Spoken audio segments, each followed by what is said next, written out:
Assalamualaikum warahmatullahi wabarakatuh. Salam sejahtera untuk kita semua. Salam Kukar Pintar.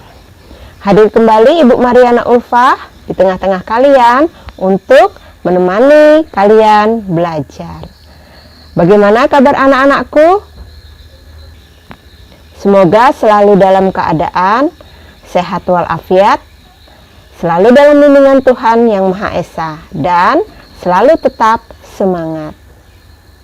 Baik, hari ini adalah pertemuan kita yang ketiga. Materi yang akan kita bahas yaitu tentang menelaah struktur teks prosedur. Ibu harap kalian bisa menyimak dengan baik, dengan konsentrasi, sehingga nanti kalian bisa mengerjakan tugas dengan baik dan benar. Persiapkan alat tulis dan buku-buku yang diperlukan. Ya. Mari kita mulai pelajaran kita hari ini. Mata pelajaran Bahasa Indonesia kelas 7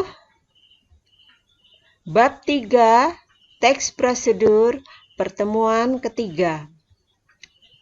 Buku yang digunakan dalam pelajaran Bahasa Indonesia adalah buku siswa Bahasa Indonesia SMP MTS kelas 7 edisi revisi 2017. Dalam pertemuan kita hari ini, kalian bisa membuka halaman 98. Karena di pertemuan ketiga kita kali ini, kita akan membahas menelaah struktur dan bahasa pada teks prosedur. Tujuan pembelajaran yang ingin kita capai dalam pertemuan kita kali ini adalah 1. Peserta didik mampu menelaah struktur teks prosedur. 2. Peserta didik mampu menentukan bagian-bagian struktur teks prosedur. Jadi, itu merupakan tujuan pembelajaran yang akan kita capai pada pertemuan ketiga kita kali ini, yaitu diharapkan kalian mampu menelaah dan menentukan bagian-bagian struktur teks prosedur. Baik, sebelum kita memasuki pelajaran inti, Ibu ingin bertanya. Pada pertemuan sebelumnya, kita sudah memperhatikan beberapa contoh dan juga memeragakan teks prosedur. Masih ingatkah bagian apa saja yang terdapat dalam teks prosedur? Ibu harap kalian masih ingat. Bagian-bagian apa saja yang terdapat di dalam teks prosedur tersebut. Karena bagian-bagian tersebut sudah pernah kita bahas dalam pertemuan sebelumnya. Baik, untuk mengingat kembali materi kita sebelumnya, coba perhatikan contoh teks prosedur berikut. Kalian perhatikan ada contoh teks prosedur yang berjudul Cara Membuat Bakso. Pada teks tersebut terdapat bagian pengantar. Bagian pengantar ini sama dengan tujuan teks prosedur. Mengapa? Karena di dalamnya terdapat tujuan yang ingin dicapai dalam teks prosedur. Kemudian bagian berikutnya ada bahan. Coba kalian perhatikan di bagian bahan. Ya, terdapat ukuran atau takaran yang akurat. Setelah itu, ada bagian langkah-langkah. Pada bagian ini disajikan cara membuat atau langkah-langkah yang harus dilakukan dari awal hingga akhir. Kemudian, bagian terakhir adalah penutup. Baik, dari contoh ini, Ibu harap kalian sudah ingat kembali bagian-bagian teks prosedur. Sekarang kita masuki pelajaran inti kita. perlu kita ketahui tentang struktur teks.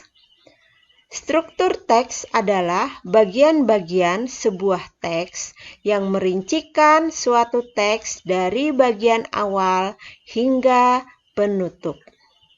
Nah, struktur teks itu bagian-bagian sebuah teks.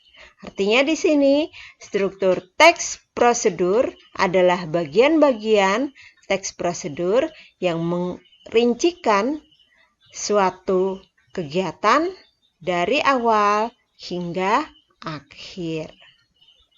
Udah paham apa itu struktur teks? Baik, kita masuk ke pelajaran berikutnya. Sekarang yang harus kita pahami dan kita selalu ingat adalah struktur teks prosedur.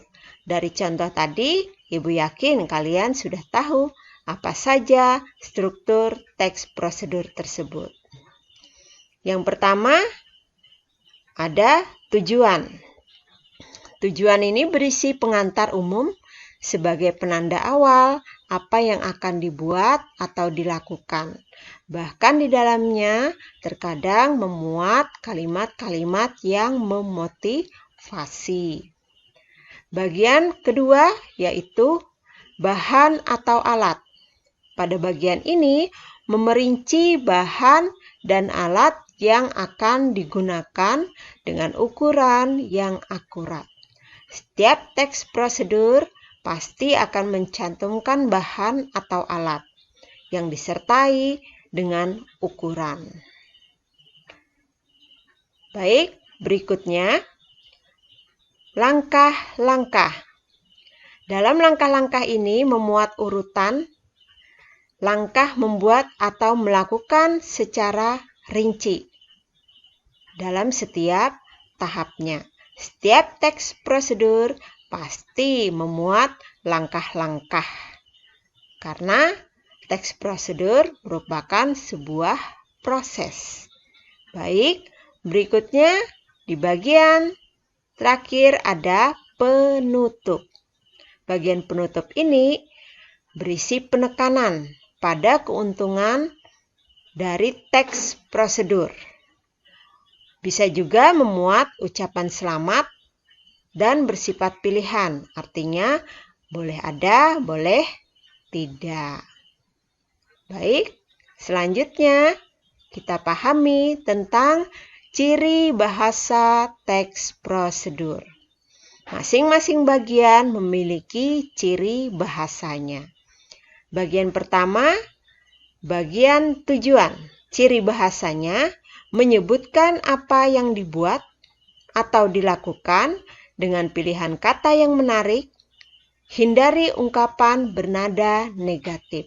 Ya, kita harus memilih kata atau kalimat yang menarik dalam tujuan teks prosedur.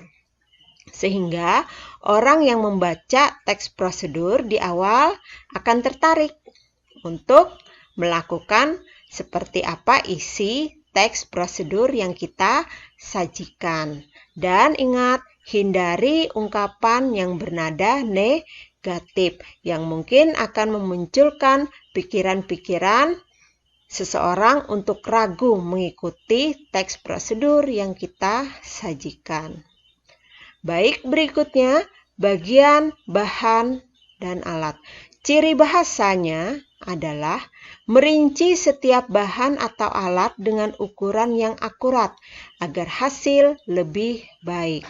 Ya, ciri bahasanya dalam teks prosedur selalu disebutkan bahan atau alat yang akan digunakan. Bahkan akan lebih lengkap jika disajikan beserta dengan ukuran atau takaran yang akurat. Baik, bagian berikutnya adalah bagian langkah-langkah. Ciri bahasanya, bagian langkah-langkah ciri bahasa yang harus kita ketahui, bentuk penyajiannya bisa berupa uraian paragraf atau penomoran. Yang kedua, menggunakan kata penghubung. Kemudian setelah itu sebelum, supaya, agar, dan lain-lain. Lalu ada juga menggunakan kata perintah. Ini merupakan ciri khas bahasa dalam teks prosedur. Masukkan, aduklah, gosoklah, dan lain-lain. Kalimat saran biasanya menggunakan kata sebaiknya. Dan juga larangan. Kata yang digunakan biasa adalah jangan atau hindari. Kemudian di bagian terakhir ada bagian penutup. Ciri bahasanya adalah merujuk kembali ke hal-hal pokok yang disebutkan dalam pendahuluan. Maksudnya, mengungkapkan kembali atau menekankan kembali hal-hal yang sudah dijelaskan pada bagian tujuan atau pengantar tadi. Kemudian bisa memuat ucapan motivasi juga, ungkapan kata selamat mencoba, selamat menikmati. Itu ciri bahasa di bagian penutup. Nah, sampai di sini Ibu harap kalian sudah memahami lebih dalam lagi bagian-bagian atau struktur teks prosedur itu apa saja dan juga ciri bahasa pada bagian-bagian tersebut. Baik, berikutnya coba kalian perhatikan contoh teks prosedur yang ada di halaman 92 sampai 94. Dalam buku tersebut tersaji teks prosedur yang berjudul Membuat Batik Tulis. Dalam teks tersebut ada bagian tujuan, kemudian ada bahan atau alat yang digunakan saat kita akan membuat batik tulis, dan juga panduan langkah-langkah yang harus kita lakukan saat kita akan membuat batik tulis. Dan bagian terakhir adalah bagian penutup. Pahami betul-betul teks prosedur tersebut, baca dengan baik. Sehingga dari teks prosedur tersebut kita bisa mencari tahu. Yang pertama, bagaimana ciri isi dan kebahasaan teks prosedur tersebut? Yang kedua, identifikasilah bagian-bagian teks prosedur tersebut dan berikan alasannya. Baik, setelah kita baca teks prosedur yang berjudul Membuat Batik Tulis, mari kita bersama-sama mencari tahu. Yang pertama, ciri isi dan ciri bahasa teks prosedur membuat batik tulis adalah pada bagian tujuan, ciri isinya berisi penanda apa yang akan dibuat atau dilakukan dan motivasi. Apa yang akan dilakukan? Isinya yaitu tentang membuat batik tulis. Ciri bahasanya menggunakan kalimat yang menarik dan positif. Kemudian pada bagian bahan, ciri isi berisi rincian bahan atau alat dengan ukuran yang akurat. Ciri bahasanya menyebutkan ukuran atau batasan yang akurat. Kemudian pada bagian langkah, ciri isi menyajikan urutan langkah secara rinci per tahap dengan penomoran. Ciri bahasanya menggunakan kalimat perintah, saran, atau larangan. Pada bagian penutup, ciri isi penekanan pada keuntungan dan ucapan selamat. Dan ciri bahasanya menyatakan hal-hal yang menguntungkan dan ucapan selamat mencoba atau menikmati. Nah, itu tadi ciri isi dan ciri bahasa teks prosedur membuat batik tulis. Kemudian kita mengidentifikasi bagian-bagian struktur teks prosedur membuat batik tulis. Contoh mengidentifikasi teks prosedur membuat batik tulis dapat kita lihat pada contoh berikut.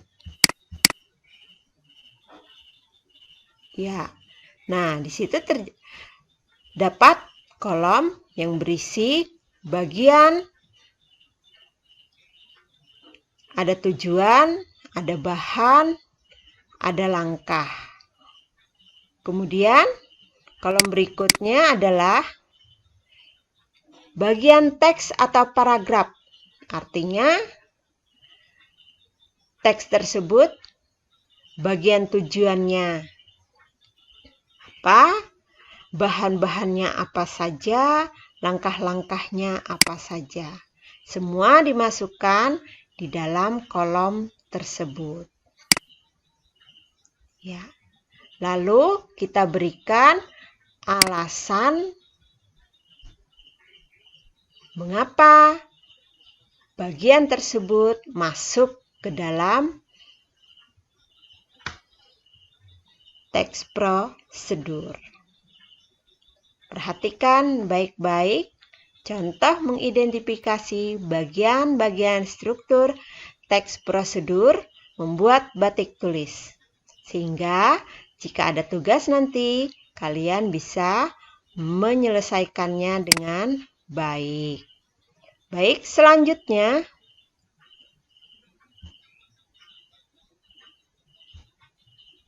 mari menelaah struktur teks prosedur. Ada teks 1 yang berjudul Cara Membuat Bubur Manado. Perhatikan. Kemudian teks 2, Cara Mencuci Tangan dengan Baik dan Benar.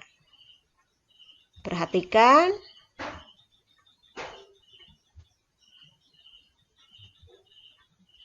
Ya. Kedua teks tersebut akan menjadi tugas kalian untuk mengerjakan LKPD 3.3a. Perhatikan perintahnya baik-baik. Bacalah 2 teks prosedur tersebut di atas. Terdapat dalam buku siswa halaman 98 sampai 101. Kemudian simpulkan hal berikut. 1. Bagaimana ciri bagian tujuan pada teks prosedur tersebut? 2. Bagaimana ciri bagian bahan dan alat pada teks prosedur tersebut? 3. Bagaimana ciri bagian langkah pada teks prosedur tersebut? 4. Bagaimana ciri bagian penutup pada teks prosedur tersebut? Ya, jadi teks 1, teks 2 yang tadi kalian lihat bisa kalian baca dengan teliti dalam buku siswa halaman 98 sampai 101. Isikan jawaban kalian dalam bentuk tabel seperti berikut. Kemudian, pada LKPD 3.3b, perintahnya adalah bacalah teks prosedur di bawah ini, kemudian tunjukkan mana bagian teks yang termasuk tujuan, bahan, dan alat, langkah, dan penutup. Pilih salah satu di antara teks prosedur di bawah ini. Yang pertama, teks prosedur cara membuat pisang goreng. Perhatikan teksnya. Ya. Nah, ini teks cara membuat pisang goreng. Kemudian, teks kedua adalah teks prosedur cara membuat layang-layang. Ya, coba perhatikan teks prosedurnya. Nah, ini adalah teks prosedur cara membuat layang-layang. Baik. Tugas kalian adalah masukkan jawabanmu dalam tabel seperti di bawah ini. Artinya, kalian menentukan bagian-bagian teks prosedur dari teks yang sudah disajikan atau disediakan. Kalian tinggal pilih salah satunya, lalu masukkan mana bagian tujuan, mana bagian bahan atau alat, mana bagian langkah-langkah, dan mana bagian penutup, serta berikan alasannya.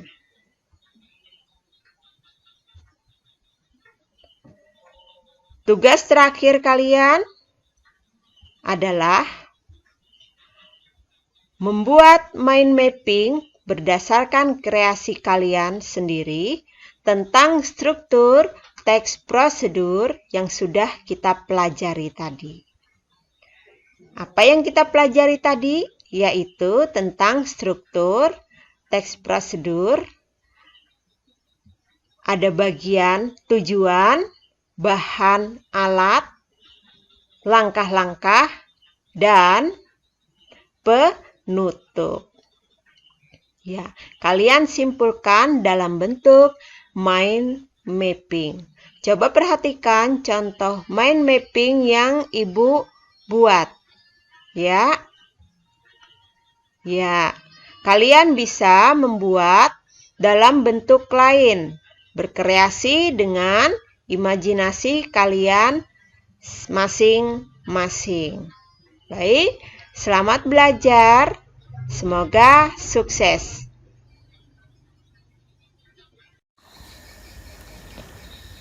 Nah, anak-anak, tadi kalian sudah menyimak materi yang sudah Ibu sampaikan tentang menelaah struktur dan bahasa teks prosedur.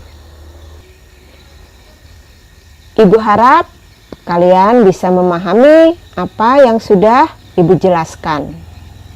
Struktur teks prosedur diantaranya ada bagian tujuan, bagian bahan dan alat, bagian langkah-langkah, dan yang terakhir adalah bagian penutup. Serta teks prosedur memiliki ciri bahasa seperti kalimat perintah, kata saran, larangan, dan penggunaan kelompok kalimat batasan. Baik, Ibu harap kalian bisa memahami materi yang sudah Ibu sampaikan dan bisa mengerjakan tugas-tugas yang Ibu berikan. Kita bertemu kembali pada pertemuan berikutnya dengan materi yang masih sama, yaitu menelaah struktur dan bahasa teks prosedur. Tetap selalu jaga kesehatan dan keselamatan diri, tetap semangat belajar untuk meraih cita-cita. Sekali lagi Ibu ucapkan terima kasih. Assalamualaikum warahmatullahi wabarakatuh. Salam sejahtera untuk kita semua. Salam Kukar Pintar.